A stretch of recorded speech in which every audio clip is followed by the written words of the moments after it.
yang tercatat di dalam kitab yang kita nak baca malam ni, insya-Allah.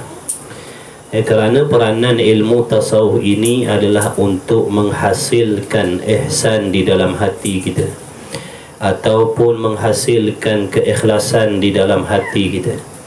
Dan ilmu ini berperanan untuk kita mengetahui apakah sifat-sifat yang dibenci oleh Allah Subhanahu wa taala yang mesti kita jauhi, dan apakah sifat-sifat mahmudah yang dikasihi oleh Allah yang wajib ada di dalam hati kita. Maka dengan sebab itu mempelajari ilmu tasawuf ini hukumnya fardu ain. Barang siapa yang meninggalkan mengaji ilmu fardu ain ini, contohnya ilmu tasawuf ini, maka hukumnya haram. Orang yang meninggalkan ilmu fardu ain ini fasik, jadi fasik. Na'udzubillah min zalik. Jadi oleh yang demikian, alhamdulillah, bersyukur kita ke hadirat Allah yang dengan kehendaknya memilih kita, menjadikan orang-orang yang kasihkan ilmu, suka menuntut ilmu. Maka insya-Allah apabila ada kita diberi kesempatan dan peluang ni, maka gunakanlah baik-baik. InsyaAllah sama-sama kita betulkan niat kita dan berusaha menjaga adab kita di dalam majlis ilmu, insya-Allah. Allahumma salli ala Sayyidina Muhammad. Kita takut termasuk dalam golongan hamba-hamba yang apabila Allah Ta'ala dekatkan dengan perkara yang mulia, bukan kerana Allah nak memuliakan kita, tetapi menjadi asbab kita semakin dibenci oleh Allah Subhanahu wa taala. Sebagai contoh, ada di kalangan manusia yang ditemukan dengan Nabi sallallahu alaihi wasallam, tapi bukan kerana untuk menambahkan lagi keredaan Allah atas diri mereka, bahkan menambahkan lagi kebencian Allah apabila mereka tidak bersyukur dengan Nabi SAW, apabila mereka tidak beriman dengan Nabi, apabila mereka mendustakan Nabi, apabila mereka tidak menghormati Nabi, apabila mereka mencela Nabi, maka disitulah tempatnya mereka dibenci oleh Allah Subhanahu Wa Taala, meskipun mereka ditemukan oleh Allah dengan Nabi SAW. Dan begitulah juga ada manusia yang didekatkan oleh Allah dengan majlis ilmu, tapi bukan mereka diberi kasih sayang ataupun keredaan Allah, malah semakin dibenci oleh Allah Subhanahu wa taala. Maka ini di antara perkara yang kita kena fikir, kena takut, kena amati. Maka dengan sebab itu di dalam majlis ilmu mana-mana pun ada adab-adab, ada akhlaknya. Orang yang tidak beradab, yang tidak berakhlak dengan majlis ilmu itu dibenci oleh Allah. Na'udzubillah min zalik. Contohnya dia menuntut ilmu dengan niat yang tidak ikhlas, contohnya. Maka mereka dibenci oleh Allah meskipun mereka berada di dalam majlis ilmu. Maka kita gunakan kesempatan ini sebaik-baik mungkin, kerana mudah-mudahan kita mendapat kelebihan-kelebihan yang Allah janjikan bagi mana-mana mereka yang duduk di dalam majlis ilmu, insya-Allah. Amin ya rabbal alamin. Jadi untuk tidak melengahkan waktu, insya-Allah sambungan kitab penawar bagi hati kita malam ni. Muka surat berapa? Rumi. 50. Sama. Rumi.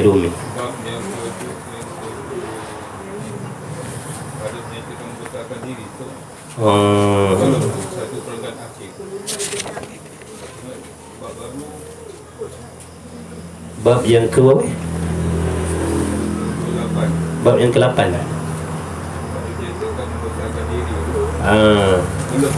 129.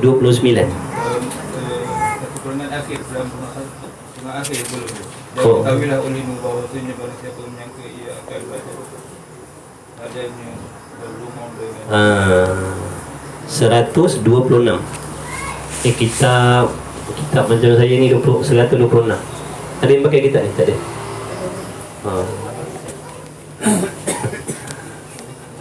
Baik, Allahumma salli ala Sayyidina Muhammad. Alhamdulillah.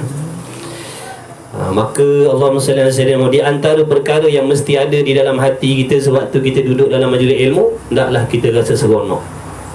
Rasa seronok, rasa bertuah Allah Ta'ala pilih kita duduk dalam majlis. Kata ulama, di antara penyebab seseorang itu tidak boleh beramal dengan ilmu yang mereka dengar, kata ulama, di antara asbab kita tidak boleh mengamalkan ilmu yang kita diberi faham oleh Allah, di antaranya kita tidak merasa bertuah mendapat ilmu. Dalam hati kita tak ada rasa seronok, dalam hati kita tak ada berasa bangga apabila Allah memberi ilmu yang bermanfaat pada diri kita. Kita tidak ada rasa bertuah apabila Allah menghilangkan kejahilan kita tentang ilmu ataupun tentang sesuatu ibadah. Kerana sikap yang sedemikian menunjukkan seseorang hamba itu tidak memuliakan ilmu. Mereka tidak bangga dengan ilmu. Tidak sama seperti apabila mereka mendapat nikmat yang dibangsakan kepada dunia. Macam mana perasaan kita bila kita dapat benda-benda dunia yang berharga, dapat duit banyak? Dah tentu dalam hati kita rasa seronok. Seronoknya dapat duit banyak. Seronoknya dapat kelebihan-kelebihan dunia. Dalam hati kita ada rasa seronok. Dalam hati kita rasa bertuah.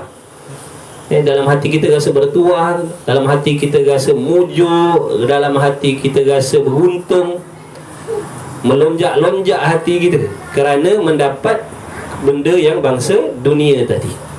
Sebaliknya, apabila kita diberi ilmu oleh Allah Subhanahu Wa Taala, yang mana ilmu itu tidak boleh nak dinilaikan, tak boleh nak diletakkan nilai ilmu tadi tu. Tiba-tiba hamba tadi di dalam hatinya tak rasa seronok, dalam hatinya tak rasa bangga, dalam hatinya tak berasa mujur, dalam hatinya tak rasa bertuah, malah dalam hatinya merasa biasa je.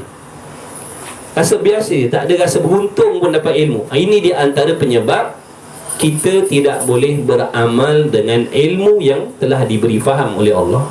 Na'udzubillah min zalik. Jadi kita nak ilmu yang bermanfaat. Apa maksud ilmu yang bermanfaat?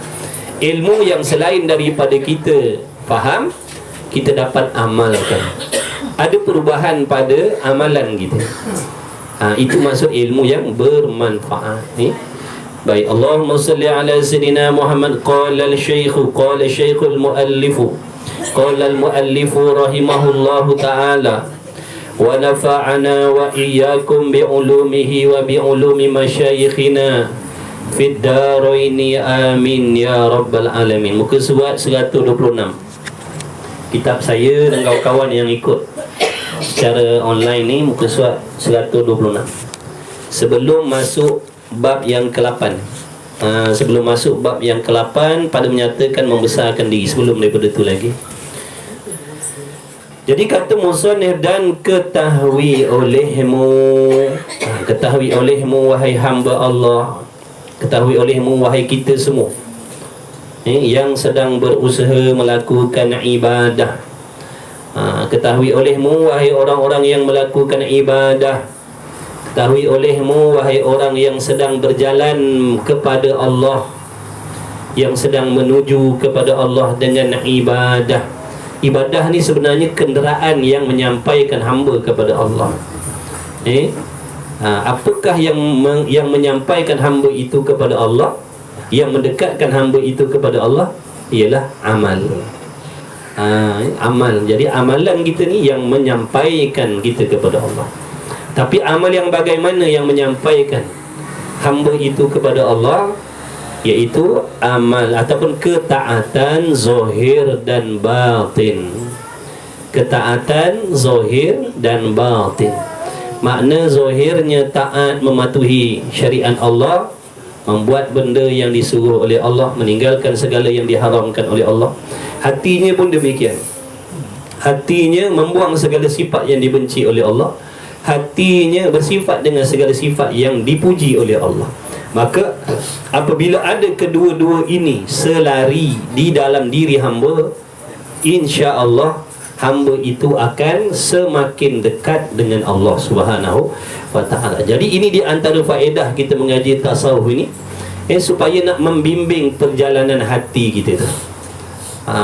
Supaya kita tidak menjadi hamba yang sekadar taat kepada Allah pada zahirnya, sedangkan hati kita membelakangkan Allah, sedangkan hati kita menjauhi Allah.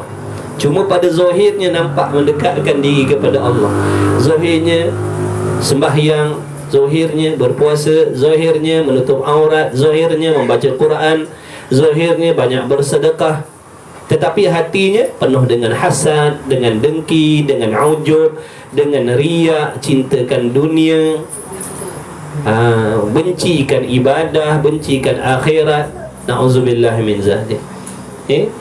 Dengan sebab itulah kita perlu, bahkan wajib belajar ilmu tasawuf ni, kerana nak membimbing perjalanan hati kita supaya selari dengan amalan zahir yang akan mendekatkan hamba itu kepada Allah.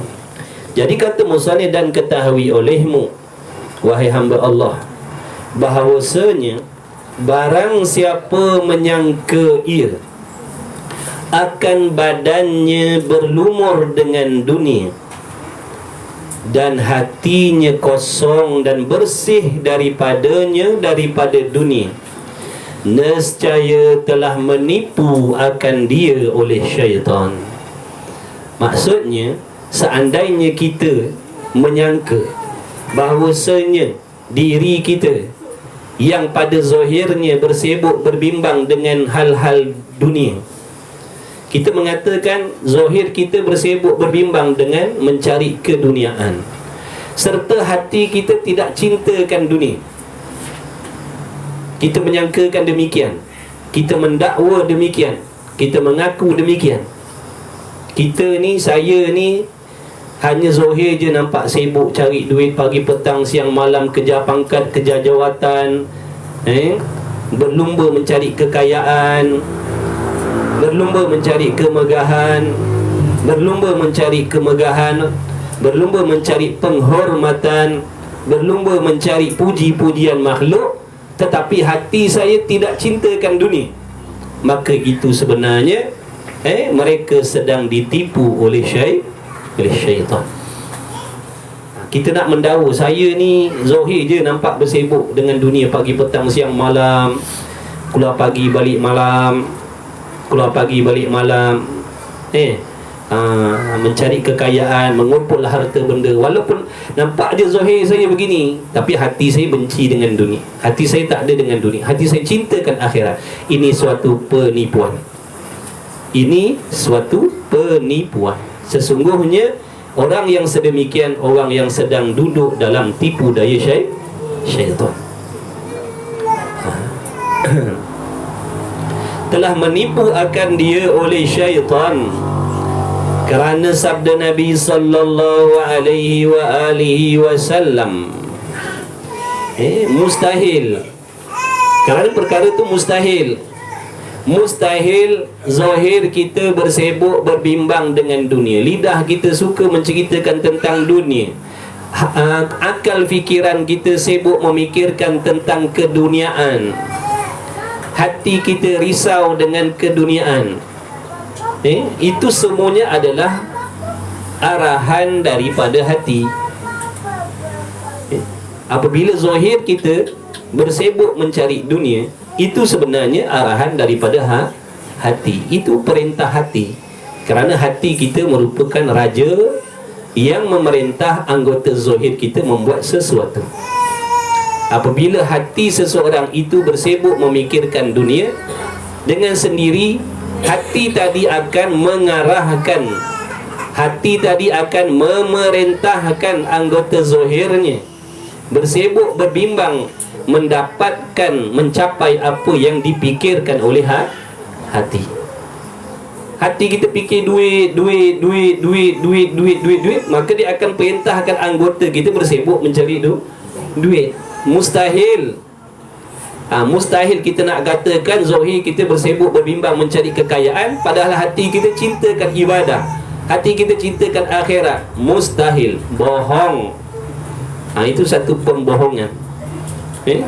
Kerana sabda Nabi sallallahu alaihi wa alihi wasallam, innama mathalu sahibid dunya kal mashi fil ma'i hal yastati'u alladhi yamshi fil ma'i alla tabtalla qadamah. Jadi kata Nabi sallallahu alaihi wa alihi wasallam sebagai dalil yang nak membenarkan perkataan ulama tadi, yang nak menyangkal perkataan orang-orang yang mendakwa zahirnya sahaja bersibuk berbimbang mencari harta kekayaan, padahal hatinya tidak cintakan dunia. Jadi dakwaan itu bohong, disokong dengan dalil Nabi sallallahu alaihi wasallam. Apa kata Nabi? Hanya senya bandingan yang mempunyai dunia. Nabi SAW membuat perumpamaan supaya kita lebih mudah memahami, supaya kita lebih nampak jelas. Iaitu Nabi membuat perumpamaan. Nabi kata apa? Hanya senya bandingan, perumpamaan, contoh orang-orang yang mempunyai dunia. Sahibid dunia, orang yang cintakan dunia. Orang yang dalam hatinya cintakan dunia. Apa maksud dunia? Apa maksud dunia di sini? Cintakan, kasihkan, sukakan sesuatu perkara yang tidak ada hubung kait dengan ibadah. Adakah mengumpul harta sebanyak-banyaknya itu ada hubung kait dengan ibadah? Tidak. Adakah menginginkan pakaian yang megah-megah itu berhubung kait dengan ibadah? Tidak. Adakah nak berseronok-seronok dengan makanan minuman yang lazat-lazat itu ibadah? Jawabnya tidak. Adakah menginginkan tempat kediaman yang megah-megah itu bersangkut paut dengan ibadah? Tidak. Jadi Allahumma salli ala Sayyidina Muhammad, itu yang dimaksudkan dengan dunia tadi. Makna kita cinta, kita kasih, kita harapkan memperolehi sesuatu perkara yang tidak menolong ibadah kita tu. Tidak menolong ibadah. Kalau contoh dalam bab makan, kita bukan sekadar makan untuk menjaga nyawa, tapi nak berseronok dengan makanan, nak bersedap-sedap dengan makanan, nak bermewah-mewah dengan makanan. Itu namanya dunia. Kerana bukan menjadi syarat untuk mendapatkan makanan yang mahal-mahal, yang mewah-mewah untuk menjaga nyawa. Untuk menjaga nyawa, untuk mendatangkan tenaga, pada sudut asbabnya tak perlu makan yang mewah-mewah, tak perlu makan yang viral-viral, tak perlu makan yang sedap-sedap. Pun cukup dah untuk memelihara nyawa daripada binasa. Cukup dengan mengenakan pakaian yang sederhana, kita dah mampu untuk menutup aurat. Tak perlu pakaian yang mahal-mahal, tak perlu pakaian yang megah-megah. Jadi apabila keinginan kita terhadap sesuatu itu tidak ada hubung kait dengan ibadah, maka itulah yang dimaksudkan dengan dunia. Dengan dunia. Adapun kalau kita memikirkan nak banyak duit kerana nak beribadah, dengan duit tadi contohnya kita nak melakukan ibadah, nak memudahkan urusan ibadah kita, boleh pergi haji, boleh pergi umrah, boleh keluar zakat, boleh bantu orang fakir miskin, boleh menunaikan nafkah, maka itu namanya akhirat. Itu tidak dinamakan dunia. Jadi faham baik-baik masalah dunia ni. Banyak orang yang salah faham dengan dunia tadi tu. Dunia tadi bukan bermaksud tak boleh makan. Dunia bukan bermaksud tak boleh berpakaian. Dunia bukan maksud tak boleh berharta, bukan tak boleh berduit. Yang dinamakan dunia tadi benda-benda yang lebih daripada qadar untuk melakukan ibadah. Itu yang dinamakan dunia. Kalau harta dia seronok nak kumpul banyak-banyak, nak banyak duit. Kenapa? Seronok nak simpan banyak-banyak. Itu namanya dunia. Hanya sahaja bandingannya orang yang mempunyai dunia itu, kata Nabi SAW, seperti yang berjalan pada air. Orang yang sedang berjalan pada air. Adakah kuasa, adakah mampu orang yang berjalan pada air tadi bahawa tiada basah oleh kedua tapak kakinya? Kata Nabi SAW, adakah mampu orang yang berjalan di atas air menyelamatkan kakinya daripada basah terkena air? Jawabnya mustahil. Mesti basah kakinya. Tadi pun kaki kita basah kat tadi. Dalam kereta penuh air. Dia punya tu bocor. Malam tadi hujan lebat. Masuk kereta tadi tengok bertakung. Bertakung. Tu. Adakah tak kena air? Mustahil, mesti kena. Jadi Nabi buat perumpamaan demikian. Bermaksud apa? Mustahil orang yang zahirnya bersibuk, berbimbang mencari benda-benda dunia tadi yang lebih daripada qadar hajat untuk melakukan ibadat, mereka mendakwa bahawanya dalam hatinya kosong daripada dunia. Mustahil, bohong. Mesti di dalam hatinya ada cintakan dunia. Cintakan dunia. Mesti ada cintakan dunia. Mustahil. Mustahil. Tubuh badannya sibuk berbimbang mencari harta kekayaan yang lebih daripada qadar hajat untuk melakukan ibadah, tapi dalam keadaan hatinya kosong daripada dunia. Bohong, dusta. Itu suatu penipuan. Sebenarnya kita telah ditipu oleh syaitan. Na'udzubillah min zalik. Moga Allah selamatkan kita daripada tipu daya syaitan. Ni dunia nak kiamat dah ni. Apa persiapan kita? Apa persiapan kita nak mati sehari dua lagi tu? Allahumma salli ala sayyidina Muhammad. Macam-macam akhir zaman ni berlaku macam-macam. Sampai dah waktu akhir zaman akan berlaku macam-macam perkara. Yang penting persiapan kita tu. Persiapan kita nak mati tu. Apa persiapan kita? Dah cukup ke ilmu? Fardu ain dah belajar ke belum? Fiqh dah lepas ke belum? Tauhid dah mengaji sungguh-sungguh belum? Tasawuf dah belajar belum? Kita kena tanya diri kita masing-masing. Sebab walaupun lambat lagi kiamat, kematian kita tu yang dekat. Walaupun kiamatnya lambat lagi, walaupun Dajjal lambat keluar lagi, walaupun Nabi Allah Isa lambat turun lagi, contoh Imam Mahdi lambat keluar lagi, kematian kita tu boleh jadi esok lusa kematian kita dah. Bagaimana? Apa persiapan kita nak yang dah ada pada diri kita dalam nak bertemu dengan malaikat maut tu? Yang kata ulama, pertemuan dengan malaikat maut ni sangat-sangat dahsyat. Sangat-sangat dahsyat azab kesusahan. Jadi apa persiapan kita? Cukupkah dengan sikap kita mengaji, ikut masa lapang, ada masa baru mengaji? Kalau hal-hal dunia ada waktu yang tertentu, kita tetapkan buat jadual. Tapi dalam menuntut ilmu, kita hanya tunggu masa lapang baru kita belajar. Adakah cukup dengan persiapan yang macam tu?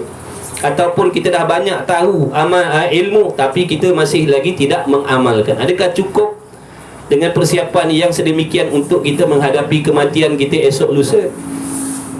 Jadi jangan berlengah-lengah, jangan dilekakan, jangan dilalaikan dengan perlumbaan dunia tadi. Alhaakumut takatsur hatta zurtumul maqabir. Jangan kita dibinasakan dengan sebab perlumbaan dunia. Berlumba dengan berlumba sesama sendiri nak menjadi orang kaya, orang mewah. Dalam keadaan kita terlupa persiapan mati kita tu. Solatnya tak betul lagi, hati tak bersih lagi, Tuhan tak kenal lagi, sifat mazmumah pun kita tak tahu lagi, nak ubatkan hati pun tak tahu lagi, nak hiaskan hati dengan sifat mahmudah, sifat yang terpuji dengan sifat yang dibenci pun kita tak boleh nak bezakan lagi. Macam mana ni? Macam mana ni? Sedangkan nanti thumma latus'alunna yawma idzin 'anil na'im, Allah akan tanya kita. Apa yang kita buat atas dunia, Allah bagi belas tahun, Allah bagi puluh tahun. Apa kita dah buat? Apa yang kita kumpulkan? Adakah kita semata-mata mengumpul kesenangan dunia ataupun mengumpul kesenangan akhirat? Bagaimana? Jadi Allahumma salli ala sayyidina Muhammad, kita selaku orang mukmin, orang yang beriman dengan adanya hari kiamat, mestilah bersungguh-sungguh bersungguh-sungguh memastikan cara kita melakukan ibadat itu adalah dengan cara yang betul, beribadat dengan cara yang sebenar. Kerana ibadat dengan cara yang tak sebenar tu banyak. Jadi kita kena pastikan cara kita beribadah itu adalah dengan cara yang benar, bukan cara beribadah yang tidak sebenar. Contohnya macam mana tadi tu? Kita masih lagi mencampurkan benda-benda maksiat dengan taat kita. Taat pun kita buat, maksiat pun kita buat. Kewajipan kita pilih-pilih. Yang Allah wajibkan kita pilih-pilih. Kita hanya pilih cari nafkah yang wajib saja. Menuntut ilmu tidak. Kita hanya pilih mencari nafkah yang wajib sahaja, mencari harta sahaja, tetapi menutup auratnya tidak. Kita hanya bersungguh-sungguh mencari nafkah yang wajib saja, belajar fardu ainnya tidak. Ini cara ibadah yang salah. Ini cara ibadah yang salah. Cara ibadah yang salah ni takkan menyampaikan kita kepada redha Allah Subhanahu wa taala. Kita mesti kena tahu. Kita kena mesti faham betul-betul masalah ibadah. Jangan kita berasa lapang dada, kita berasa dah selamat, kita berasa dah beres, sedangkan amalan kita masih lagi bercampur-campur.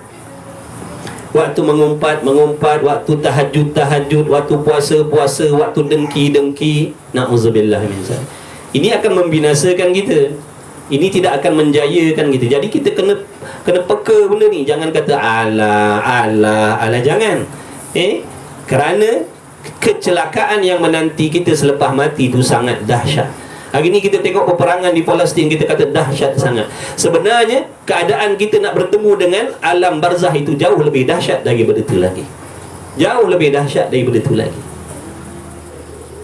Jadi apa persiapan kita? Jadi jangan kita leka. Jangan kita leka daripada menuntut ilmu, yang mana dengan ilmu itulah yang akan dapat menunjukkan kepada kita apakah cara ibadah yang sepatutnya dan bagaimanakah cara ibadah yang tak sepatutnya, supaya kita boleh jauhkan diri kita.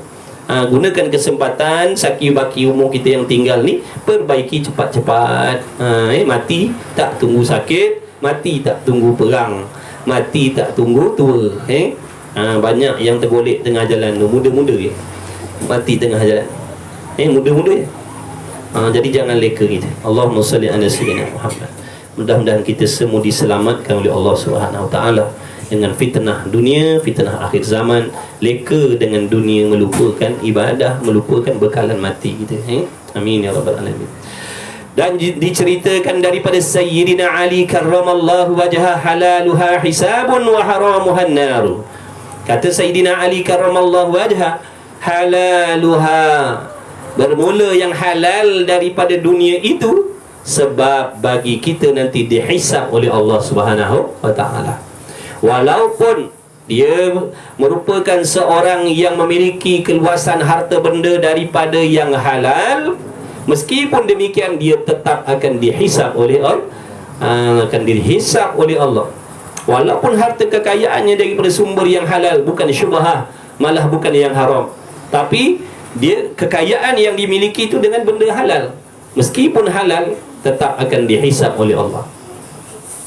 Ini di antara, kata ulama, di antara asbab seseorang itu akan terlewat menduduki syurga Allah. Kerana apa? Banyak yang nak dihisab, banyak yang nak diperiksa. Walaupun dia akan lepas, tapi lambat. Lambatlah. Kalau orang banyak beg dia, bagasi dia banyak, dia seorang je 5, 6, 7 beg, dia lambat dapat naik kapal terbang. Lambat dapat naik terbang banding dengan orang yang bawa selai sepinggang. Banding dengan orang yang selai sepinggang, dia dulu akan naik kapal terbang daripada orang yang banyak bagasi dia. Ataupun nak keluar ke daripada lapangan terbang, daripada airport, orang yang banyak bagasi lambat dah. Orang yang selai sepinggang dia akan keluar dulu. Itu ibaratnya. Walaupun dia tak ada bawa benda haram, walaupun dia tak bawa benda salah, tapi urusannya jadi lambat. Lebih-lebih lagi kalau dia memiliki kekayaan dengan harta yang haram. Ini lagi na'udzubillah min zalik. Kekayaan dia dengan sumber yang haram, kekayaan dia dengan sumber yang syubhat, ini lebih-lebih lagi lah melambatkan dia urusannya untuk ke syurga Allah. Silap-silap kena duduk transit di neraka Allah terlebih dahulu beratus-ratus tahun. Kerana orang yang kaya yang soleh, dia akan masuk syurga berpuluh-puluh tahun selepas daripada orang fakir miskin yang soleh masuk. Seorang fakir miskin soleh, seorang lagi orang kaya yang soleh. Orang fakir miskin yang soleh ni akan mendahului duduk dalam syurga berpuluh-puluh tahun. Kemudian selepas daripada berpuluh-puluh tahun itu, baru datang si kaya yang soleh tadi. Nampak tak? So sebab apa tadi? Harta benda tadi. Ni dua-dua soleh. Tapi orang fakir miskin yang soleh terlebih dahulu duduk dalam syurga berpuluh tahun. bukan puluh tahun dunia, berpuluh tahun akhirat, telah duduk dalam syurga, kemudian baru orang kaya yang soleh baru sampai. Sebab itu dalam mencari harta walaupun halal ini ada adab dan ada akhlak dia. Walaupun halal, jangan cari lebih-lebih, kerana itu dikira jahat adab dalam mencari rezeki. Contohnya, buat bandingan lagi, dia kena banyak buat bandingan contoh, sebab nak mendekatkan faham. Lepas daripada jamuan, lepas daripada kuliah kita ni sekarang, ada jamuan makan lah pada adatnya. Wajib pada adat ada makan, betul? Malam ni ada. Maknanya pada adat adalah pada adat ada. Walaupun halal, tiba-tiba mentang-mentang lah halal, saya ambil 2-3 pinggan, saya isi sepenuh-penuhnya untuk diri saya seorang. Walaupun rezeki tadi halal, tapi perbuatan saya sedemikian, mengambil selagi boleh, mentang-mentang halal, saya penuhkan pinggan tadi sepenuh-penuhnya, tak cukup sepinggan, minta pinggan lagi, standby. Padahal yang saya nak makannya sikit, tapi saya ambil lebih-lebih kerana alasan saya, alah benda halal. Apa pandangan tuan rumah? Tak elok akhlak, betul? Tak elok akhlaknya. Walaupun halal, tapi cara ambil macam tu lebih daripada qadar hajat, biadab orang panggil, tidak elok akhlak. Demikianlah dalam urusan mencari rezeki yang halal atas dunia. Apabila hamba tadi mengumpul sebanyak-banyaknya yang halal tadi, dia dipandang tidak beradab dengan Allah, menjadi suatu perkara yang akan memalukan dia nanti di hari kiamat. Na'udzubillah min zalik. Kita ni di hari kiamat, kalau boleh kita tak nak berlama-lama di padang mahsyar tu. Sebab tu kita doa minta masuk syurga tanpa hisab. Tak ada seorang pun yang sanggup duduk di padang mahsyar tu, sebab sangat dahsyat azab dan kesusahannya di situ. Maka di antara penyebab seseorang itu akan bertambah lama di padang mahsyar sebab harta benda dia. Maka berwaspadalah, berhati-hati dalam mencari rezeki walaupun halal, sebab dia akan dihisab nanti di hari kiamat. Lebih-lebih lagi, maksudnya jangan melibatkan diri dengan mencari rezeki yang haram ataupun yang syubhah. Itu lebih-lebih lagi lah. Dan yang haram daripada dunia tadi, sebab bagi seksa dengan api neraka Allah. Kalau banyak yang halal, menjadi asbab kita dihisab. Kalau banyak rezeki daripada yang halal, akan menjadi sebab kita dihisab.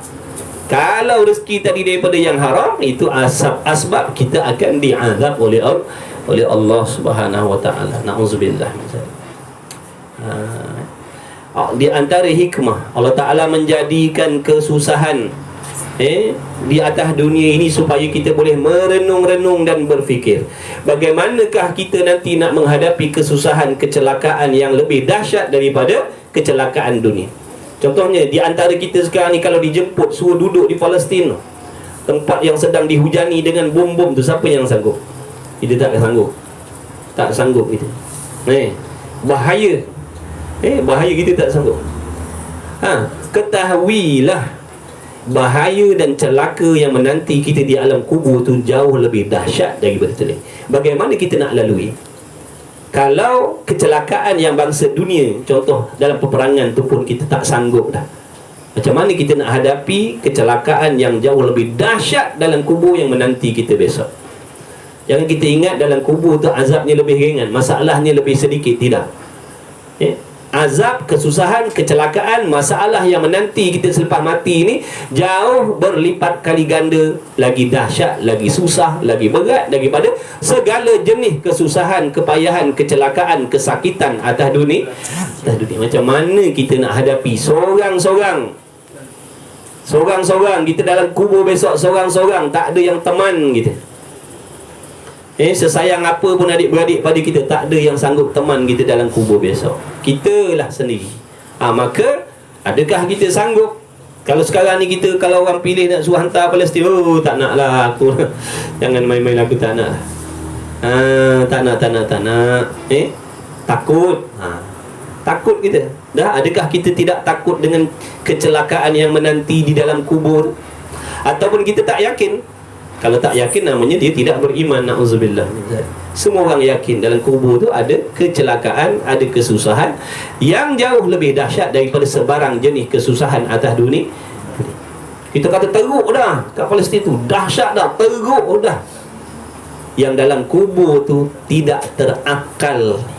Tak terakal. Nak fikir azab yang tunggu kita dalam kubur tu tak terakal. Jauh lebih dahsyat daripada apa yang sedang dialami oleh saudara kita di sana. Dia apa persiapan dia? Macam mana tu kita nak balik tu? Hati kita tak bersih lagi. Hati kita ni cintakan dunia. Susah hati kita kalau tak ada benda-benda dunia. Sedih kita kalau tak ada benda-benda dunia. Berasa tak bertuah kalau Allah tak bagi kita kemewahan dunia. Tetapi hati kita tak pernah rasa pun sedih kalau tidak direzekikan oleh Allah kelebihan-kelebihan seperti yang Allah rezekikan kepada orang soleh. Kita tak pernah rasa pun orang tu banyak solat tapi kita tak solat, tak rasa sedih pun kita. Orang tu takut kepada Allah tapi kita tak takut kepada Allah, tak rasa sedih pun. Kerana itu sifat-sifat yang Allah beri kepada orang-orang soleh, kekasih-kekasih Allah yang menjadikan mereka besok selamat di hari kiamat. Tiba-tiba perkara-perkara itu tidak ada lagi pada diri kita. Tak ada lagi pada diri kita. Rajin ibadat, kuat imannya, kuat akidahnya, tak ada lagi pada diri kita. Cintakan ibadah, cintakan akhirat, tak ada lagi pada diri kita. Tapi kita tak rasa sedih pun. Malah kita berasa malang apabila Allah tak berikan kita kekayaan macam orang lain, kesenangan macam orang lain, harta benda macam orang lain, perhiasan macam orang lain. Ini yang kita sedihkan. Maksudnya kesedihan kita hanya tentang benda-benda dunia. Kita tak sedih pun tidak ada benda-benda mulia di sisi Allah pada diri kita, tak ada. Penyabar, pemaaf, rendah diri, ikhlas, redha qada qadar, tawakal, tak ada pun dalam hati kita. Tapi kita tak sedih pun. Tak cintakan ilmu. Kita tak sepatut itu benda yang disedihkan. Itulah sepatutnya benda yang kita kena sedihkan. Kerana tidak ada lagi pada diri kita ni sifat-sifat ataupun perkara-perkara yang mulia di sisi Allah, tak ada lagi. Yang ada pada kita hanya benda-benda dunia je. Na'udzubillah. Jadi usaha baiki, minta tolong dengan Allah. Ini minta tolong dengan Allah. Bersungguh-sungguh, insya-Allah tidak mustahil Allah bantu kita. Maka berwaspadalah, jangan habis masa kita bersibuk berbimbang dengan urusan dunia je. Jangan suami isteri kena faham. Suami kena beri peluang isterinya mendekatkan diri kepada Allah. Yang isteri pun kena faham supaya bagi peluang suaminya dekat kepada Allah. Kena ta'awanu, tolong menolong untuk mendekatkan diri kepada Allah. Kena saling tolong menolong mencari bekalan akhirat. Bukan sekadar tolong menolong mengumpul harta kekayaan. Laki bini pakat kerja sungguh-sungguh, kumpul duit banyak-banyak. Tapi tak tolong mendekatkan diri kepada Allah. Ini tak mau. Na'udzubillah. Ini tak mau. Ini tak mau. Sekaya apa pun, sesenang apa pun, semewah apa pun, sebahagia apa pun kita dengan harta benda kekayaan tadi, bila datangnya kematian, sekelip mata kita akan tinggalkan segala-galanya yang kita dah usah cari berpuluh-puluh tahun, sekelip mata hilang. Maka baliklah kita alam barzah dalam keadaan muflis, tak ada amalan yang Allah terima. Na'udzubillah. Maka waspadalah. Bukan tak boleh cari harta, boleh, tapi waspada. Jangan sampai meninggalkan kewajipan tadi. Allah suruh menuntut ilmu fardu ain, tuntut ilmu fardu ain. Kerana ilmu fardu ain ini penting untuk mengesahkan ibadah kita. Ibadah kita Allah takkan terima kalau kita tak settle lagi fardu ain. Cuba kita semak dalam diri kita, tauhid dah belajar belum secara khusus? Dah lepas belum tauhid ni, bab akidah ni? Dalam bab tasawuf dah beres belum? Dalam bab fiqh dah beres belum? Makna kalau belum, wajib, bukan sunat, bukan makruh, bukan harus, wajib ada jadual pengajian yang khusus bagi diri kita. Mesti kena usahakan, wajib. Kita tak nak nanti mati kita dalam keadaan fasik. Di antara mati fasik kerana apa? Hidupnya tidak menuntut ilmu tadi. Jadi hati-hati kita semua, waspada, kena pakat-pakat, bincang elok-elok dengan anak bini kita. Atur jadual. Mesti ada jadual pengajian. Jangan buat main-main. Na'udzubillah. Sebab ilmu tu penting untuk mengesahkan amal kita. Kalau tak ada ilmu, macam mana kita beramal? Kalau tak ada ilmu, kita akan beramal yang amalan kita akan dipimpin oleh nafsu. Nafsu ni tabiat dia memang menipu. Dia akan tipu kita. Walaupun kita sembahyang, puasa, zakat, haji, sebenarnya kita ditipu macam tadi dah. Kita hanya rasa syok sendiri macam dah ibadah. Sebenarnya ibadah kita tu belum lagi diterima oleh Allah, kerana ibadah kita selama ni ditipu oleh nafsu. Ibadah kena ada ilmu, kena ikut pengetahuan, ilmu. Ini kena buat, ini kena tinggalkan, mesti kena buat begini, tak boleh buat begitu. Itu ilmu. Mesti menuntut ilmu. Sebab tu Nabi bersabda, talabul ilmi fardhatun. Menuntut ilmu tu wajib. Menunjukkan apa? Menuntut ilmu tu penting dalam ibadah. Kalau seandainya ilmu tu tak penting, Nabi tak kata fardhatun. Nabi akan kata sunat je. Menuntut ilmu itu sunat. Sunat ni maknanya buat boleh, tak buat tak apa, sebab tak penting sangat. Tapi Nabi kata wajib, mesti.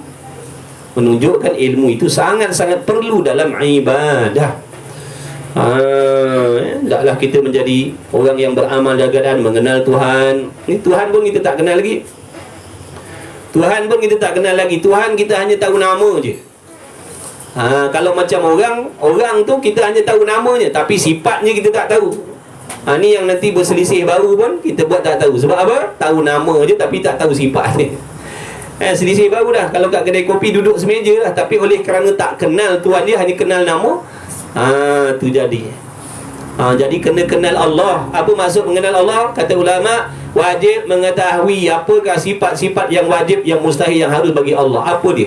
Sifat yang wajib bagi Allah apa dia? Sifat yang harus bagi Allah apa dia? Sifat yang mustahil bagi Allah apa dia? Kita kena tahu. Itu yang dimaksudkan dengan mengenal Allah. Bukan mengetahui Tuhan tu namanya Allah. Bukan mengetahui Tuhan tu namanya Rahman. Bukan mengetahui Tuhan tu namanya Rahim. Tidak.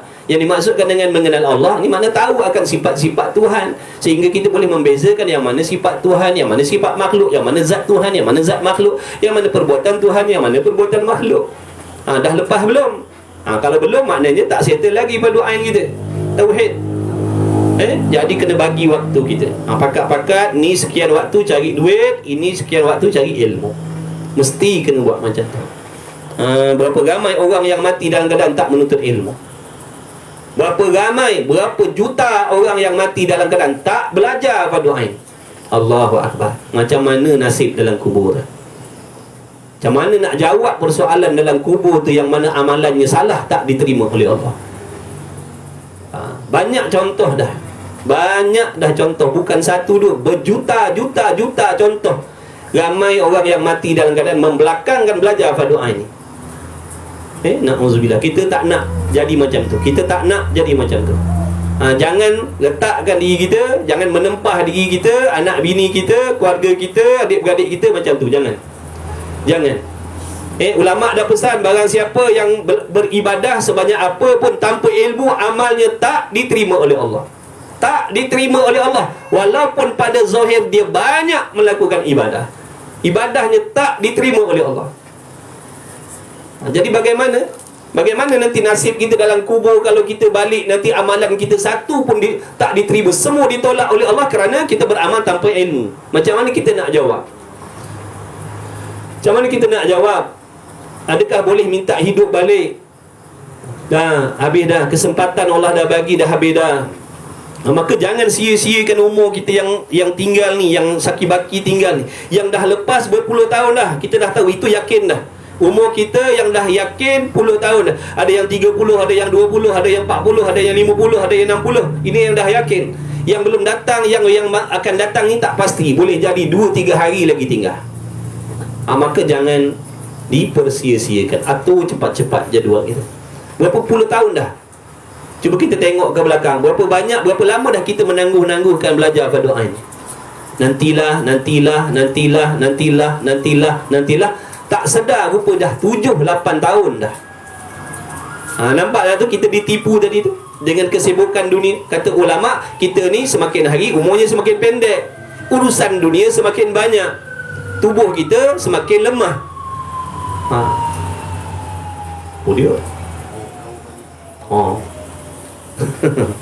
Jadi jangan dilekakan ni, jangan dilekakan. Mudah-mudahan Allah Taala bagi taufik kita.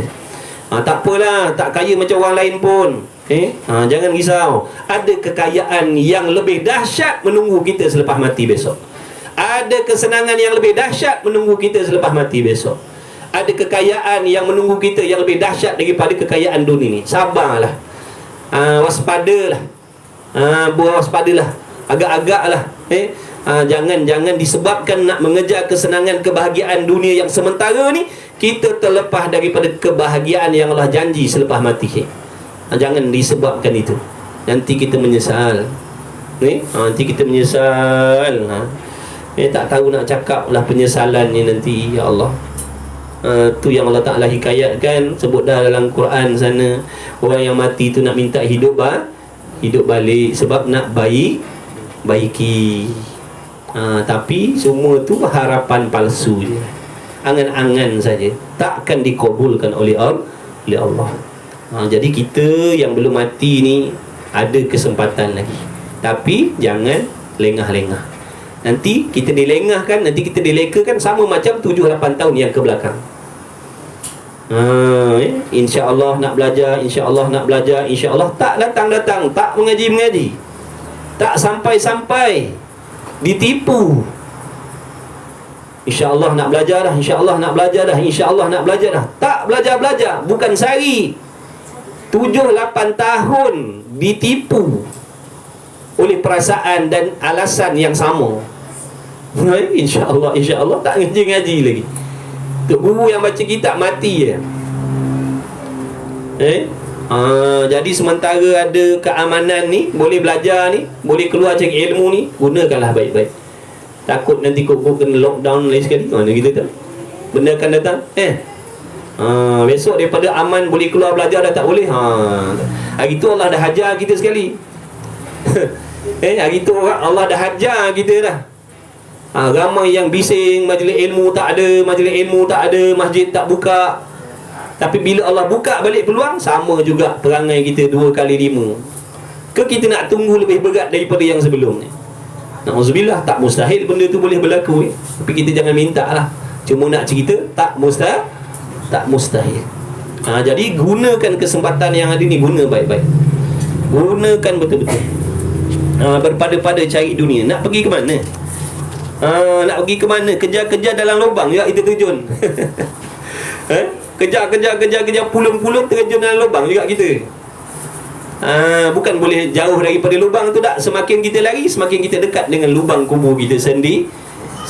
Maka jangan dilekakan ni. Tu ingatan lah. Ingatan sama-sama untuk diri saya khususnya, ahli keluarga saya khususnya, dan yang lain-lain umumnya. Mudah-mudahan Allah memberi kita manfaat, insya-Allah. Baik, dan diriwayatkan bahawasanya melihat oleh Nabi Isa alaihissalatu wassalam akan dunia pada rupa perempuan yang tua yang sangat huduh atasnya daripada tiap-tiap perhiasan. Suatu masa Allah Ta'ala memperlihatkan kepada Nabi Allah Isa. Ni Nabi Allah Isa akan turunlah nanti akhir zaman, betul? Ni di antara cerita yang akan berlaku akhir zaman yang kita wajib imani. Nanti akan turun Nabi Allah Isa bekerjasama dengan Imam Mahdi untuk nak menegakkan syariat Allah Subhanahu wa Ta'ala. Jadi kita tak payahlah nak tunggu Nabi Isa ni turun baru kita nak mengaji. Tak payahlah tunggu Imam Mahdi turun dah, Imam Mahdi keluar baru kita nak solat. Ni sibuk cerita pasal Imam Mahdi. Kita duk takut tu. Duk takut tu je. Tetap tak mengaji lagi, tetap tak sembahyang lagi, tetap tak tutup aurat lagi, tetap tak hadir majlis ilmu lagi. Tapi duk sibuk sembang Imam Mahdi, Dajjal, apa lagi, macam-macam lah. Sibuk duk kecoh popeh, tapi kita tak bergerak pun. Sama je perangai kita. Sama je. Yang tak mengaji tetap tak mengaji. Yang tak semayang tetap tak semayang. Yang dedah aurat tetap dedah aurat. Yang bergaul bebas tetap gaul bebas. Tapi cerita dekat media, Imam Mahdi, Nabi Isa. Sepatutnya jadikan benda tu sebagai pengajaran i'tibar, supaya kita semakin takut dengan Allah, kerana apabila datangnya tanda-tanda itu menunjukkan kita dah dekat dengan kiamat yang besar. Apa persiapan kita? Apa persiapan kita? Adakah kita akan selamat besok di dalam alam kubur kita dengan sebab waktu hidup ni kita duk kecoh tentang Imam Mahdi? Nanti malaikat muka nakir tak tanya. Kau ni tak payah tanyalah. Sebab apa? Dulu waktu hidup kau ni sibuk cerita pasal Imam Mahdi. Jadi tak payah tanyalah. Gilah masuk syurga tanpa hisab. Tak, tetap akan ditanya. Malaikat muka nakir tak kenal kita siapa. Malaikat maut tak kenal kita siapa. Dia akan tetap jalankan tugas dan tanggungjawabnya dan amanahnya seperti yang dipikulkan oleh Allah. Dia tak peduli siapa. Ada persiapan, selamat. Tak ada persiapan, tetap diazab. Na'udzubillah min zalik. Jadi jangan leka.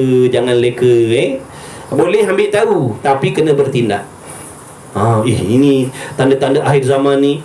Palestin dah kecoh ni. Ni makna dah dekat ni. Maknanya, aku tak boleh ni. Aku kena hijrah ni. Aku kena tinggalkan benda-benda tak elok. Aku kena tinggalkan benda-benda tak baik. Aku kena bersihkan hati aku. Jadi aku kena buat apa yang Allah suruh. Aku kena tinggalkan apa yang Allah larang. Sepatutnya demikian. Kalau sekadar kecoh-kecoh begitu, tak bertindak, itu ditipu. Kita ditipu oleh perasaan ni. Allahumma salli ala Sayyidina Muhammad. Jadi satu masa Allah Ta'ala memperlihatkan kepada Nabi Allah Isa akan dunia. Allah bentukkan dunia tadi dalam rupa perempuan. Allah Ta'ala Maha Kuasa. Allah Ta'ala memperlihatkan, Allah Ta'ala merupakan dunia tadi dengan rupa perempuan yang yang sangat huduh atasnya. Maknanya tua, huduh. Lepas tu pada perempuan tua tadi penuh dengan perhiasan-perhiasan dunia. Perhiasan-perhiasan dengan make upnya, dengan gelangnya, dengan anting-antingnya, dengan pakaian dia. Tapi tua dah. Lipstick sini, lipstick sana. Sebelah mata warna biru, sebelah mata warna hijau, atas kening ada 8 warna. Tua dah. Tapi keadaan dia begitu. Keadaan dia begitu. Itulah rupa dunia tadi. Zaman Nabi Allah Isa. Zaman Nabi Allah Isa tu, keadaan dunia dah kerepot, buang tebiak dah macam tu. Kalau sekarang ni tak tahulah. Kalau dirupakan dunia tu tak tahulah, main tai dah barangkali. Kalau zaman Nabi Isa dulu macam tu dah tebiak dia, dunia tadi tu. Allah rupakan dia seperti seorang perempuan yang sangat huduh, tapi masih lagi nak bersibuk dengan berhias-hias. Tua kerepot dah. Sebelah mata, atas kening ada shadow 3-4 lapis. Sebelah kanan warna lain. Rambut warna-warni. Kasut 7 inci tumit dia. Tapi tua kerepot dah. Nak ceritakan waktu zaman Nabi Isa ni, dunia tu dah buang tebiak dah. Kalau zaman kita ni, kalau Allah tunjukkan agak-agaknya rupa dunia tu, tak tahulah, meniarap barangkali main tai dah. Nampak tak? Lalu maka bersabda Nabi Allah Isa tadi. Bersabda beliau bagi dunia.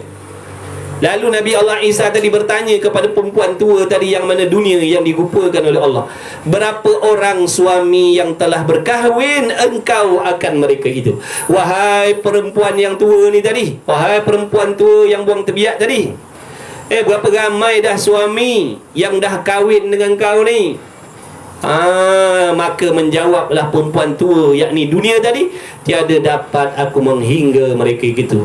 Aku tak boleh nak kira betapa ramainya suami aku. Tak boleh nak kira punya ramainya suami orang tua tadi tu, yang buang tebiak tadi. Maka bersabda beliau Nabi Allah Isa bertanya lagi, adakah mentalak mereka itu akan dikau? Mana pergi laki-laki ataupun suami yang kau kata ramai tadi tu, yang tak terhitung banyaknya punya ramai tadi, mana pergi suami-suami kau tadi? Adakah mereka itu menceraikan akan dikau? Adakah suami-suami kau tadi yang kau kata ramai tadi, sekarang ni dah tak ada? Adakah dengan sebab dia ceraikan kau? Ataupun mati mereka itu daripada kau? Adakah mereka itu berpisah dengan kau dengan sebab mereka itu mati? Maka kemudian berkatalah ia dunia tadi, bahkan aku punah sekalian mereka itu. Apa maksudnya? Bahkan suami-suami aku yang punya ramai tadi, yang sekarang ni dah tak ada di sisi aku ni, mereka tu bukan dengan sebab mereka tu menceraikan aku, ataupun bukan dengan sebab mereka tu bercerai dengan aku sebab cerai mati, tapi aku yang membinasakan mereka. Aku yang membunuh mereka, aku yang membinasakan mereka, aku yang mencelakakan mereka, iaitu suami-suami dia tadi. Faham tak cerita tu? Maka berkata ia, bahkan aku punahkan sekalian mereka itu. Maka bersabda Nabi Allah Isa alaihi salatu wassalam, tercengang aku bagi sekalian suami engkau yang tinggal. Makna kata Nabi Allah Isa, alangkah peliknya aku pada suami-suami engkau yang masih hidup. Kenapa Nabi Isa pelik? Betapa tiada mengambil teladan mereka itu dengan sekalian suami engkau yang dahulu. Kata Nabi Allah Isa, peliknya aku, kenapa suami-suami kau yang masih ada sekarang, yang masih hidup ni, tidak insaf-insaf lagi, tak sedar-sedar lagi dengan kejahatan engkau pada suami-suami kau yang dah mati dulu. Sepatutnya suami-suami engkau yang ada sekarang ni jadikan iktibar, jadikan pengajaran, jadikan tauladan. Kerana bukan seorang suami yang kau dah binasakan, bukan seorang suami yang kau dah bunuh, yang kau dah celakakan, yang kau dah tipu, yang kau dah sesatkan. Tak boleh nak kira punya ramainya.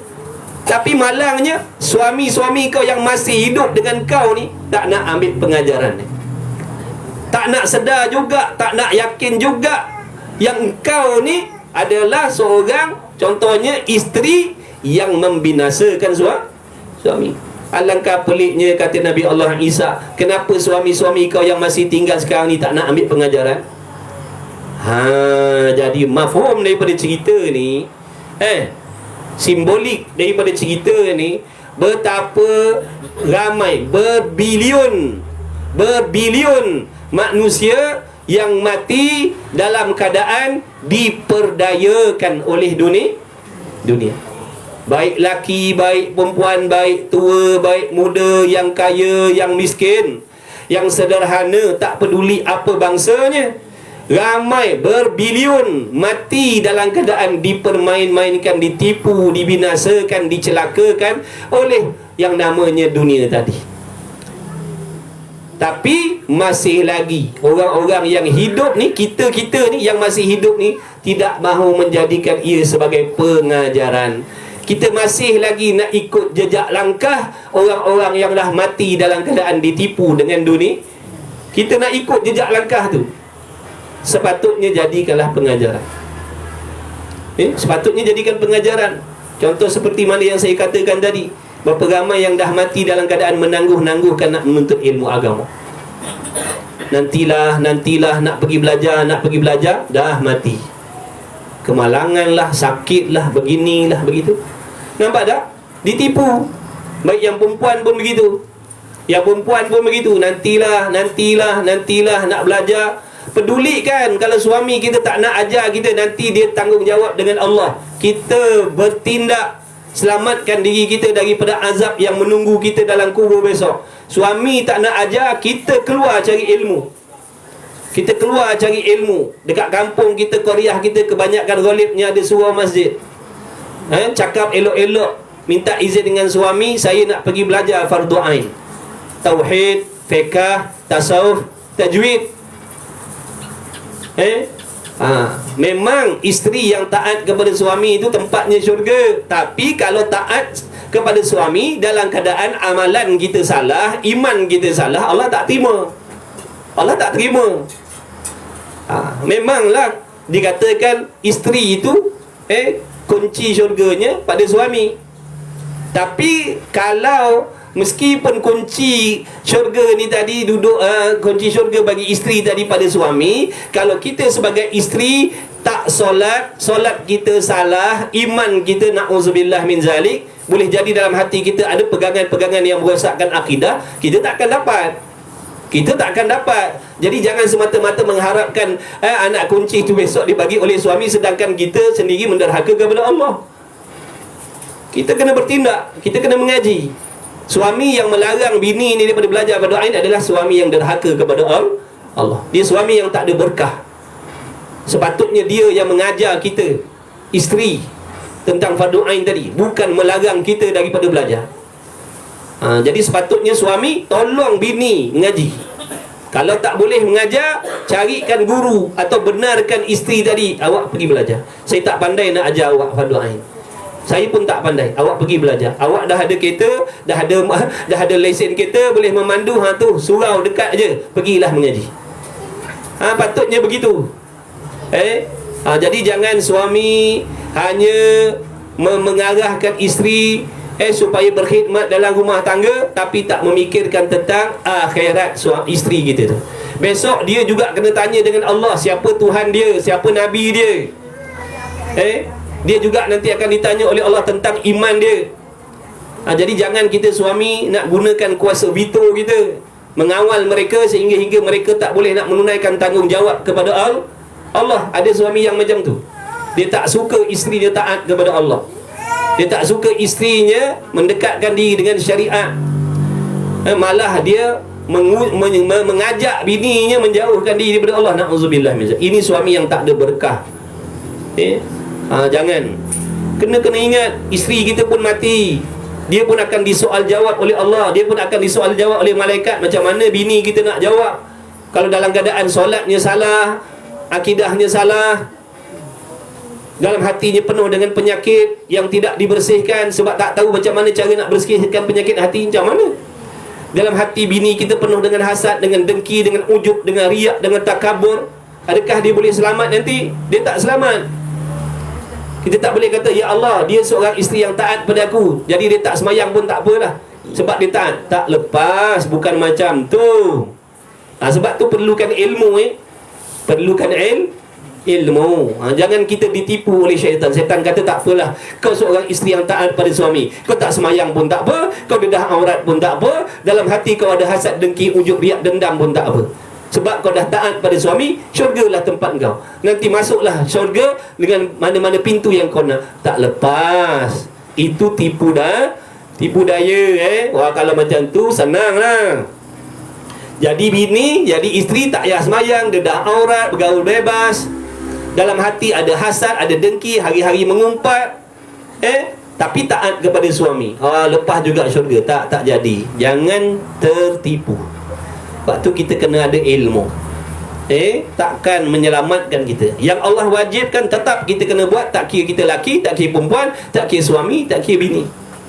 Allah suruh semayang, walaupun dia sebagai seorang isteri, dia kena solat. Sebab tanggungjawabnya kepada Allah tu.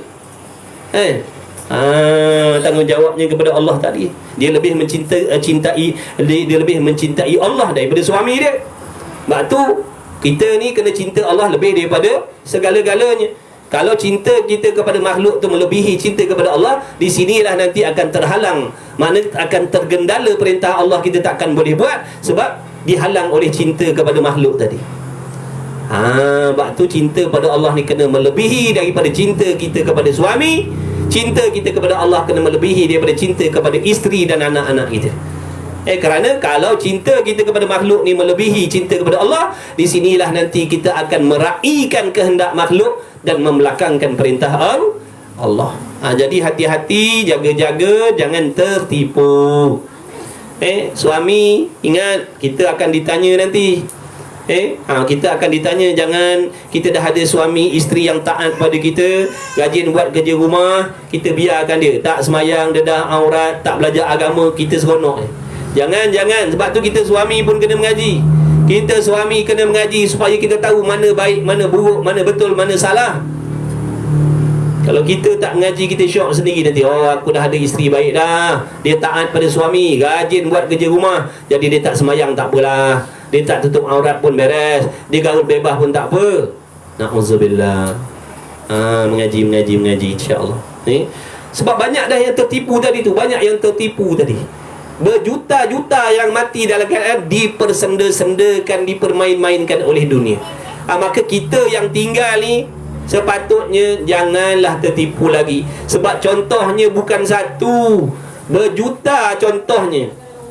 Bukan kita nak kata apa, kita tengoklah yang dah mati-mati tu. Sebab tu menziarahi orang mati itu suatu sunnah, kerana boleh mengingatkan kita kepada amalan, mengingatkan kita kepada ibadah. Tengok ni, mati dah dalam keadaan muda lagi, tak semayang, mati dah tengah jalan.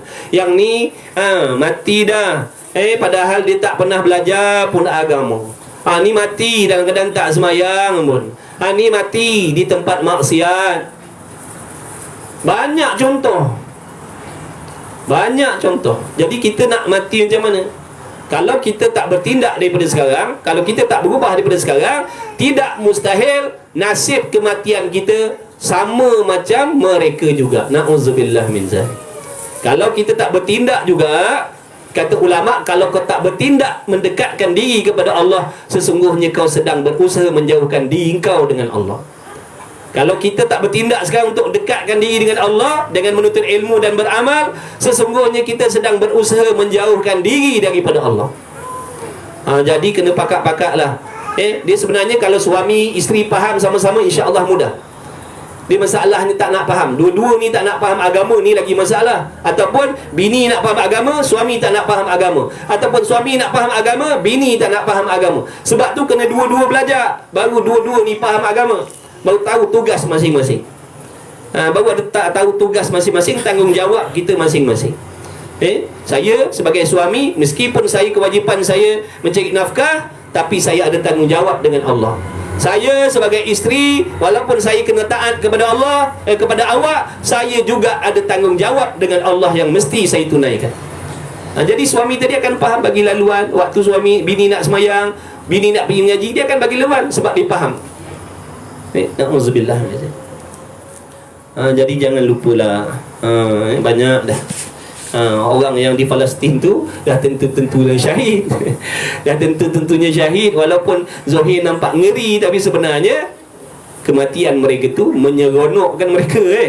Walaupun pada zahir nampak dahsyat, nampak ngeri, tapi sebenarnya orang yang syahid-syahid tu matinya seronok. Orang yang mujahidin yang mati tu matinya seronok.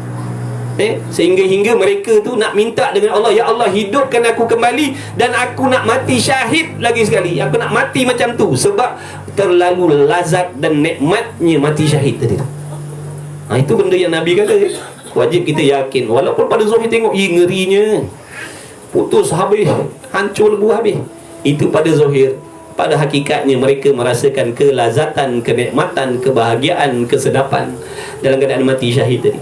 Lalu mereka nak minta pada Allah, ya Allah, hidupkanlah aku kembali, nak mati macam ni balik. Allahumma salli ala sayyidina. Kita ni yang duduk dalam aman, damai, tenteram, cukup makan, cukup elektrik, cukup bagai-bagai ni, leka, lupa seronok dengan keamanan kita. Yang Allah perintah kita tak peduli. Malang sekali orang yang duduk dalam peperangan, matinya diredai oleh Allah. Kita duduk dalam keamanan, mati dalam keadaan dibenci oleh Allah. Na'udzubillah min zalik. Jadi jangan menyalahgunakan kesenangan yang Allah bagi. Gunakanlah kesempatan ni. Gunakanlah kesempatan ni cepat-cepat, buat jadual waktu. Atur waktu kita tu. Kerana ramai-ramai yang kata banyak mati, ditipu oleh dunia tadi kerana tidak menghargai waktu. Wal asri innal insana lafi khusrin. Demi waktu, manusia itu dalam kerugian. Rugi kita. Banyak masa kita dengan benda-benda yang tak ada hubung kait dengan akhirat, dengan ibadah. Cukup-cukuplah, berpada-padalah. Cukup-cukuplah, berpada-padalah. Pujuk hati kita, pujuk nafsu kita, sabarlah. Ada kesenangan yang jauh lebih dahsyat menanti aku selepas daripada mati, kalau aku beramal soleh. Kalau hati aku bersih daripada segala penyakit, kemudian hati berhias dengan segala sifat yang dipuji oleh Allah, amalan aku betul berdasarkan ilmu, Allah terima amalan aku boleh berpantang daripada menjauhkan pantang larang dalam ibadat, pasti kesenangan yang jauh lebih dahsyat aku akan perolehi selepas daripada aku mati. Pujuk hati kita, pujuk hati kita, pujuk diri kita, pujuk nafsu kita.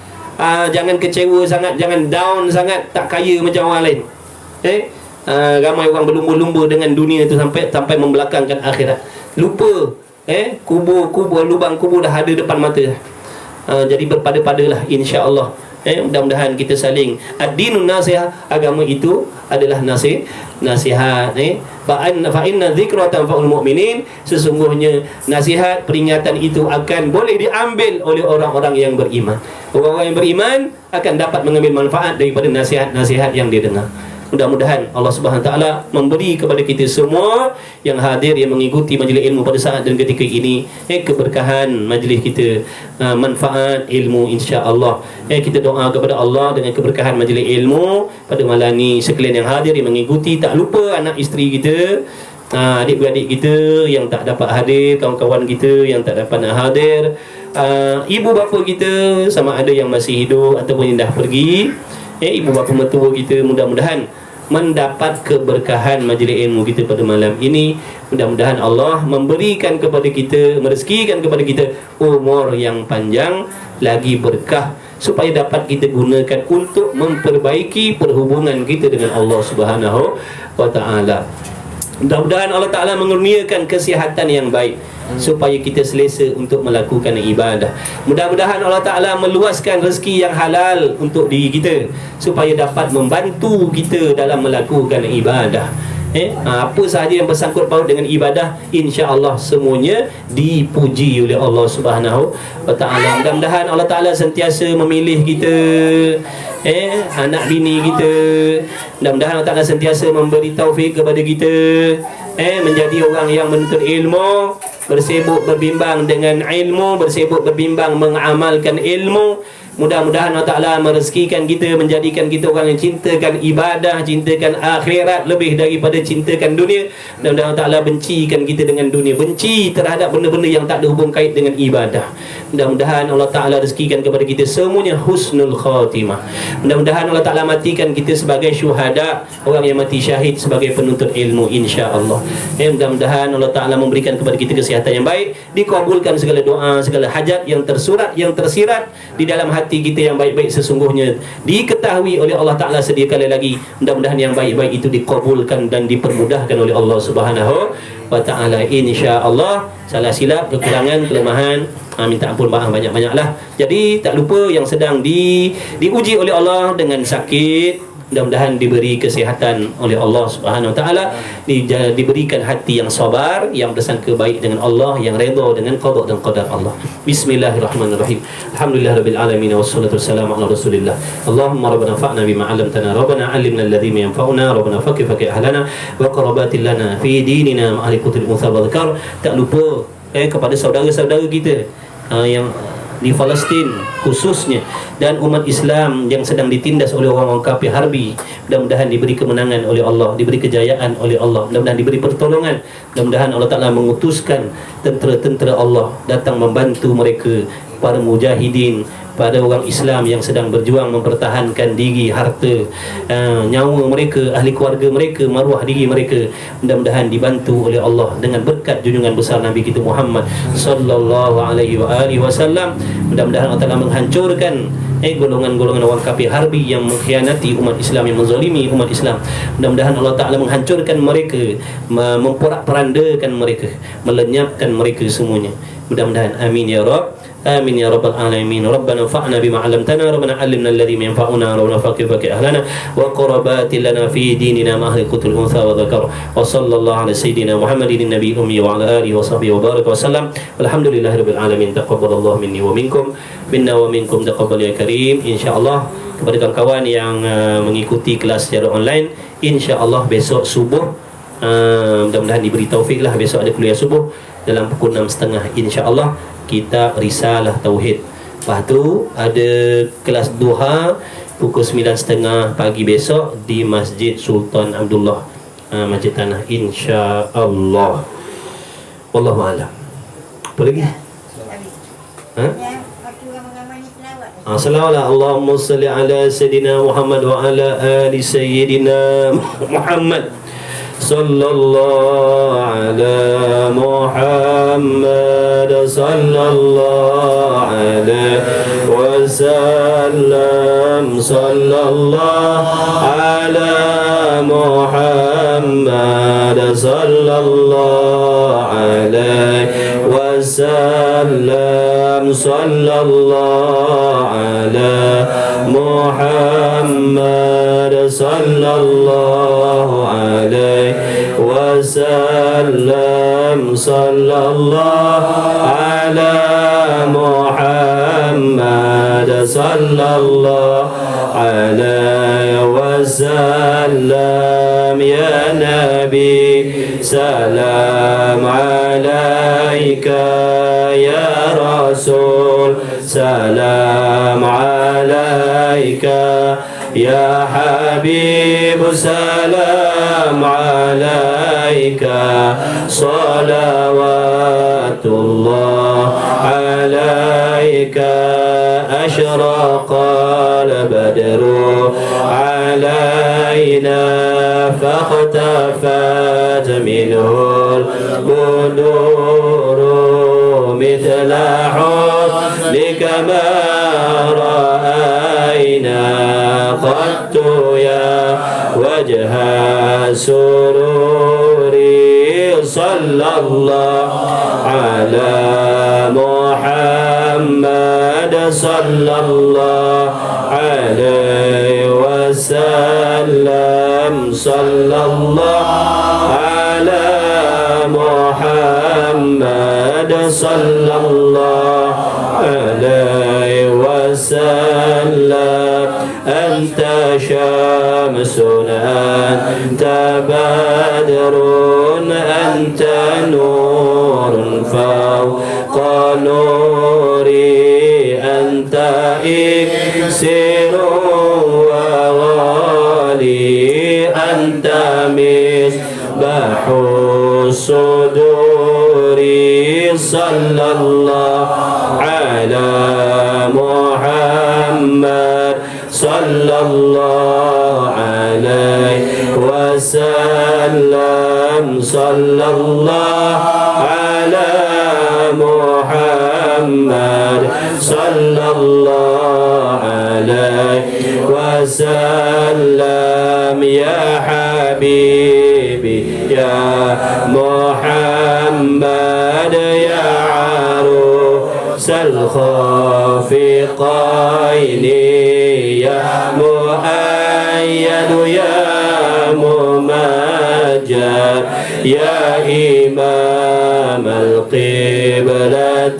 القبلتين صلى الله على محمد صلى الله عليه وسلم صلى الله على محمد صلى الله عليه وسلم اللهم صل وسلم وبارك عليه وعلى آله.